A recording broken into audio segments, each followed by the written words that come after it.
Dans l'actualité nationale, des audiences accordées ce lundi à la primature, le Premier ministre Ahoussou Kouadio-Jano a reçu une délégation de la Chambre de commerce libanaise en Côte d'Ivoire. Le chef du gouvernement ivoirien s'est également entretenu avec le directeur général des opérations du groupe Accor. Compte rendu d'audience, Alvorassa.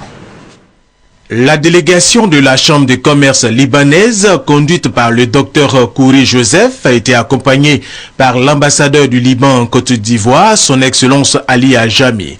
Ensemble, ils ont échangé avec le Premier ministre Jano Ahoussou Kouadio sur les questions économiques entre la Côte d'Ivoire et le Liban. Nous avons confirmé à son Excellence, Monsieur le Premier ministre, que notre volonté complète pour participer, pour collaborer dans la reconstruction du pays après la crise post-électorale. Nous avons évoqué tous les problèmes qui existent et les solutions à apporter. Ça a été une rencontre très positive. C'est une communauté qui est en Côte d'Ivoire depuis plus d'un siècle. C'est une communauté qui est très dynamique, très active dans le domaine économique et industriel. Bon, il y a toujours quelques dérapages, mais ces dérapages vont être traités et pris en considération. C'est ce qu'on a dit au Premier ministre. Le directeur général délégué en charge des opérations monde du groupe Accor, lui, est venu rassurer le Premier ministre Jano Ahoussou Kouadio que son groupe fera de l'hôtel Ivoire un hôtel de renom.